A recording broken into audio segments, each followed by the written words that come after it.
My old high school has a very annoying problem. It wasn't bullies or mean teachers like in typical schools. My high school has a faulty fire alarm. I say has because it's still going on. Every day at precisely 10:35 in the morning, the fire alarm would activate. The alarm would sound for 6 minutes straight before stopping abruptly. It happened so often that the staff eventually learned to ignore it. I know what you're thinking. Why doesn't the school fix the alarm? The thing is, the staff had tried many times, but for some reason, nobody could fix it. Before I started my first year of high school, my older brother Jeremy told me about the fire alarm. Our parents enrolled us in that school because it's one of the best in our city. This is the sole reason why the school never closed. Like everyone in this school, I learned to ignore the busted alarm, but that soon changed during my senior year. There was an abandoned classroom on the third floor. It used to be a place that held shop classes until a fire broke out. At the time, I didn't know if anyone was hurt during that incident. One of my classes that year was in a classroom right next to the abandoned one. This class took place during the alarm glitch. One day, while the alarm sounded, I left class to go to the nurse's office. I had a headache and was in desperate need of aspirin. I'd passed the abandoned classroom when I smelled something. It was smoke coming from that very classroom. The door had been locked since the fire. I figured that another student must have broken in to smoke. I'm not one to snitch, so I left it alone.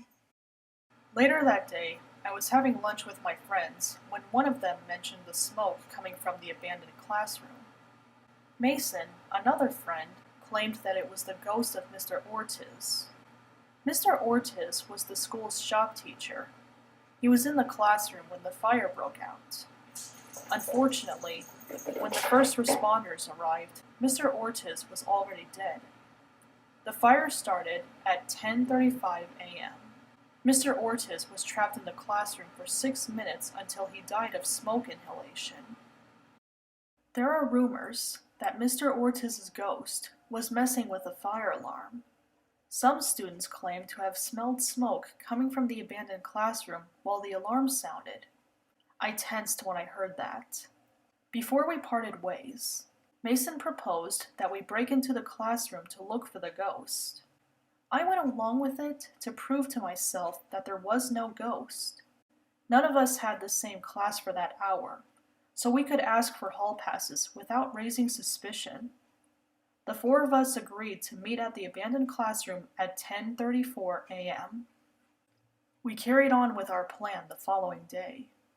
Lisa, a girl in our friend group, picked the classroom's lock.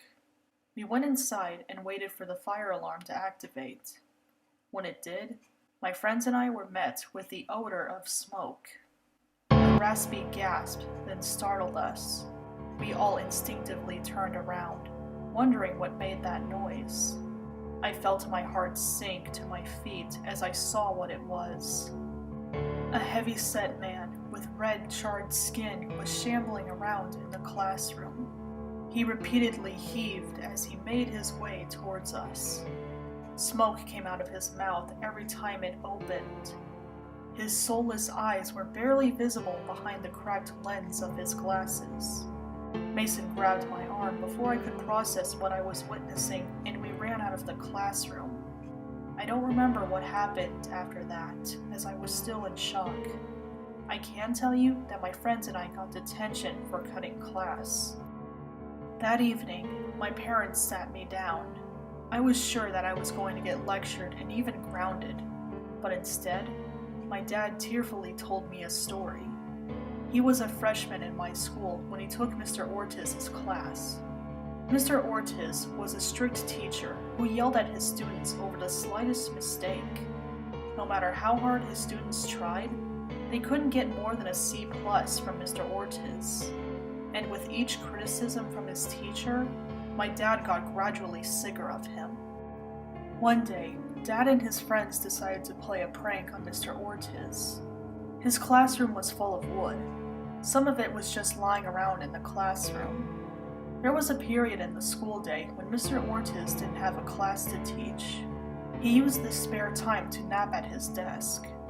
Dad had this idea to light one of the wooden planks with a lighter. Mr. Ortiz kept a fire extinguisher near him, so my dad wasn't too worried about the consequences. Dad and his friends snuck into Mr. Ortiz's classroom and spotted a plank propped up near the door. Dad lit the plank with his lighter before they all ran off. Apparently, the smell of smoke woke up Mr. Ortiz. He grabbed his fire extinguisher and ran to the fire.